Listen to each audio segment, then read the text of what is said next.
Bonjour à tous, nous sommes au laboratoire Excel pour un podcast sur un phénomène que l'on observe cette année lors des vendanges 2023 qui est des difficultés de fin de fermentation alcoolique, notamment sur les vins rouges, avec des fins de fermentation alcoolique languissantes, des phénomènes de relargage de sucre et souvent des vins de presse qui sont plus sucrés, relativement sucrés. Alors on a vu pas mal d'hypothèses être émises ces dernières semaines sur ce phénomène, notamment une concernant spécifiquement ce millésime 2023 qui était la richesse en azote dans les mous, qui aurait induit des départs en fermentation alcoolique rapides et donc des montées en température qui auraient perturbé les fins de fermentation. Nous on pense que les phénomènes sont plus globaux parce qu'on les observe depuis plusieurs millésimes. Et parmi ces phénomènes, il y a la concurrence entre les levures présentes sur le raisin et les levures fermentaires. Ce point a été évoqué lors d'un en live avec Excel animé par Tommaso, et c'est un point important. Mais aujourd'hui, on voulait se concentrer sur deux autres phénomènes qui sont certainement au centre de ce système-là, qui sont l'évolution des pratiques d'extraction chez les vinificateurs, qui sont aujourd'hui un peu plus timides à pratiquer des extractions intenses en début d'itinéraire, par peur d'aller chercher une charge tannique certainement importante ou impactante sur la qualité des vins. Donc cette restriction des phases d'extraction ou des opérations d'extraction. Et le deuxième point qu'on pense être en lien avec cette problématique, c'est l'évolution de la constitution du raisin.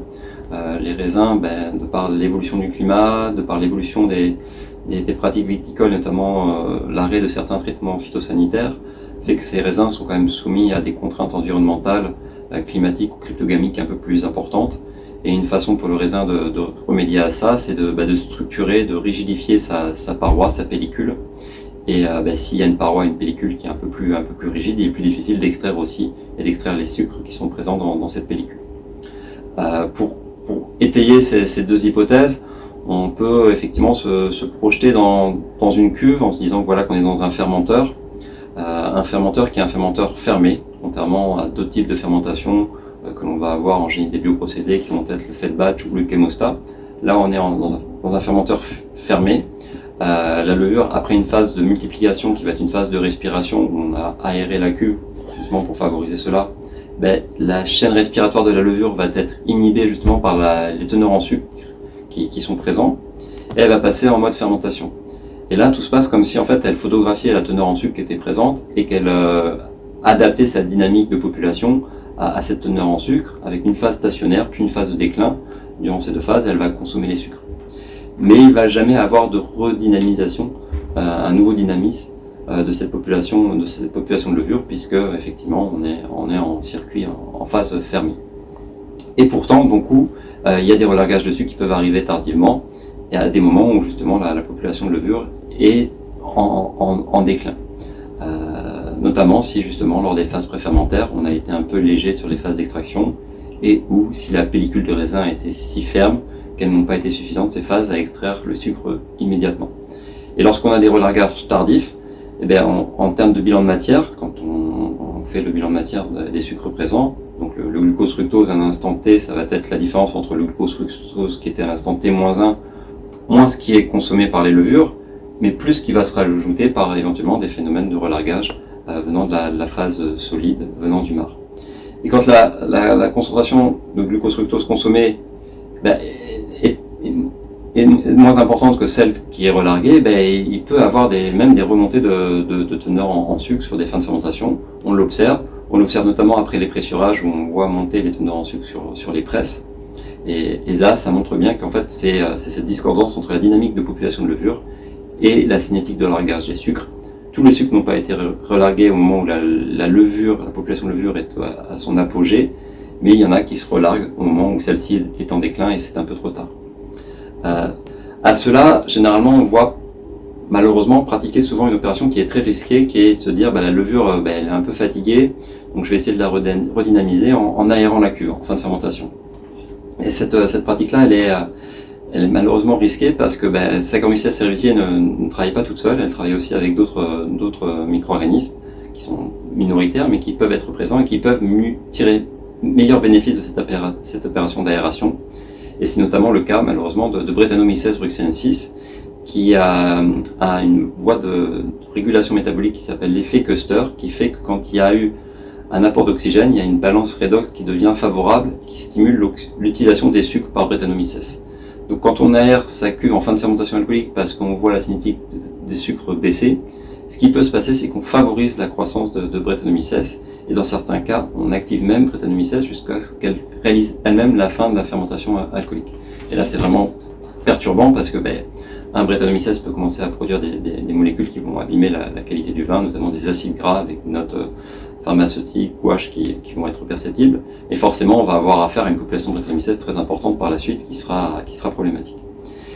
La deuxième population qui peut tirer bénéfice de cet apport d'aération sur une fin de fermentation alcoolique languissant, c'est le risque de production de composés, soit des coups de souris. Et là, ce sont les bactéries lactiques hétérofermentaires qui sont problématiques. On le voit notamment sur des fins de fermentation alcoolique languissantes issues de raisins ou de mous qui n'ont pas été sulfités. Et dans ce cas-là, les bactéries lactiques qui sont présentes vont tirer bénéfice là aussi d'une bascule du potentiel redox qui va être favorable à l'accumulation d'éthanal pour qu'elles se développent et produire des composés, soit des goûts de souris. Elles se développent, ces bactéries, sur les sucres. Elles activent la voie des pentosephosphates, qui est une voie qui va aboutir à la production d'acide acétique et des deux isomères de l'acide lactique, l'isomère D et l'isomère L. L'isomère D, l'acide D-lactique, c'est un bon traceur de ce métabolisme-là parce qu'il ne peut venir que de cette voie. Et effectivement, on a une bonne corrélation au laboratoire entre les fins de fermentation alcoolique languissante et le dosage d'acide D-lactique sur ces vins concernés. Donc ça montre bien que les bactéries lactiques aussi peuvent tirer bénéfice de cette situation. Donc on pense que les solutions sont plus en amont que cette solution curative qui est d'aérer. Et en amont, cette année on a testé, là aussi pour reprendre l'analogie avec les fermenteurs en bioprocédés, plutôt un apport fractionné de levure, un premier levurage classique à l'encuvage, et de se dire qu'on allait solliciter une deuxième génération de levures pour la fin de fermentation en apportant des levures qu'on utilise généralement pour les reprises de fermentation vers 1050-1030 de densité. Donc on les apportait avec un protocole de levurage classique, pas comme les protocoles de reprise de fermentation justement, mais en se disant voilà, cette nouvelle génération de levures, elle va avoir à gérer les sucres qui sont relargués. Et ça a donné des bons résultats. On est en train d'intégrer ces données pour bien comprendre comment ça fonctionne, mais ça semble prometteur. Les deux autres voies de solution, c'est de travailler sur l'extraction des sucres. Et là, pour le coup, il y a un super outil œnologique qui existe, ce sont les enzymes d'extraction qui vont permettre justement la libération des sucres issus de la pellicule. Et souvent, on trouve ça un peu dommage que ces outils soient oubliés ou pas utilisés. On pense que généralement ils ne sont pas utilisés parce qu'on confond l'extraction des sucres et l'extraction des tanins, et qu'on a peur en utilisant des enzymes que ça va extraire les tanins. Il faut bien se rappeler que les tanins ce sont des molécules hydrophobes, donc elles ne vont pas sortir en tout début de process en phase aqueuse, au moment où on utilisera justement ces enzymes d'extraction. Donc il faut se dire que ces enzymes-là vont permettre de détricoter l'édifice pariétal du raisin et permettre à ces sucres de plus vite se dissoudre dans le mou, et du coup à des moments où la flore levurienne est particulièrement active. Donc ça c'est une solution qui nous semble vraiment importante. Et la troisième solution, elle est encore plus préventive parce qu'on pense que c'est éventuellement travailler sur cette structure pariétale des raisins qui s'est consolidée ces dernières années avec justement ces contraintes hydriques, cryptogamiques, et notamment en essayant de piloter l'usage qu'a le raisin des cations que sont le potassium et le calcium dans cette rigidification de la structure pariétale. Et on pense que par certaines pratiques viticoles, on peut essayer de remédier à ces phénomènes-là. Donc ce sont des hypothèses qu'on a pu étayer de quelques données, qu'on est en train de commencer à aussi retravailler dès l'analyse des sarments, pour essayer de voir si justement la composition minérale des sarments, de certains sarments, est en lien avec justement ces phénomènes de rigidification des parois des raisins qui auraient contribué à des fins de fermentation alcoolique languissants, pour justement mettre en place lors de la prochaine campagne viticole des outils qui permettraient de réguler ces phénomènes. Donc voilà, ce premier podcast par Excel était pour revenir sur ce phénomène du moment, qui sont ces fins de fermentation alcoolique languissant, pour essayer de les appréhender de façon globale et générale, avec ces hypothèses liées à l'extraction et à la concordance qu'on doit avoir avec la dynamique de levure fermentaire par rapport à l'extraction et au relargage des sucres.